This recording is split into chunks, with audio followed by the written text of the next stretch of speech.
తర్వాత గుజరాత్ కూడా వస్తుంది. సార్ బలూచి బోచుకోత తొక్కుపెట్టిన పాకిస్తాన్ ఇండియా బ్రేక్. బెలూచిస్తాన్లో జరుగుతున్నటువంటి మారణకాండ చాలా ఎక్కువగా జరుగుతుంది. దీని మీద రెండు వెర్షన్స్.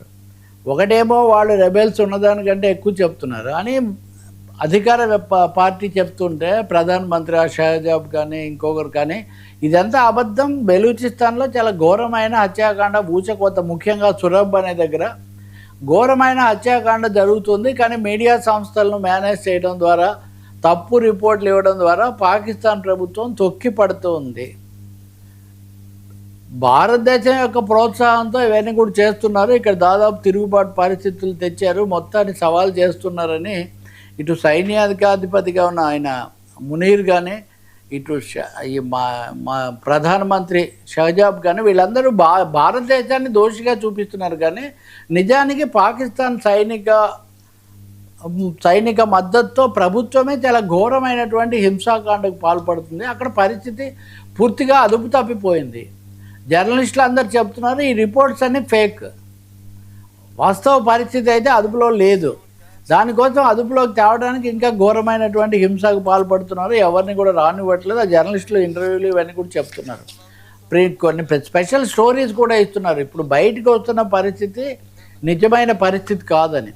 అసలు భారతదేశ విభజన, పాకిస్తాన్ ఏర్పడటం అన్నదే బెలూచిస్తాన్ గట్టిగా నిలబడటంతో మొదలైంది. దానికి మేమే మూల్యం చెల్లిస్తున్నామని బెలూచిస్తాన్ ప్రజల్లో ఒక తీవ్రమైనటువంటి ఆవేదన, ఆగ్రహం కూడా వ్యక్తమవుతున్నాయి.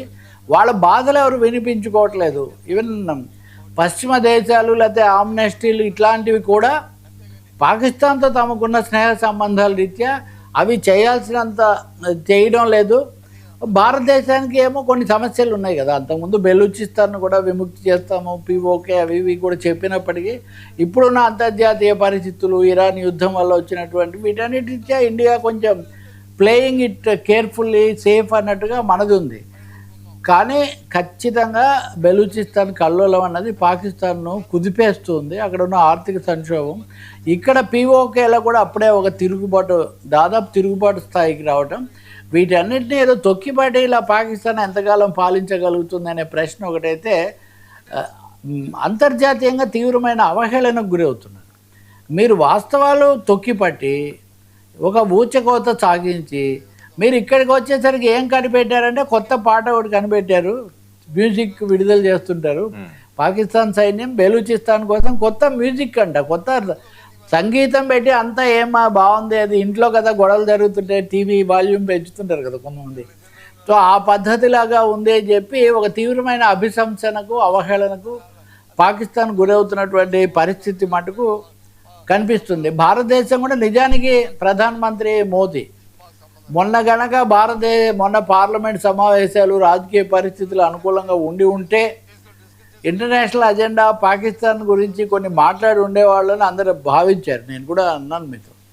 కానీ ఆయన దాదాపు ఆ భాగాన్ని పక్కన పెట్టారు.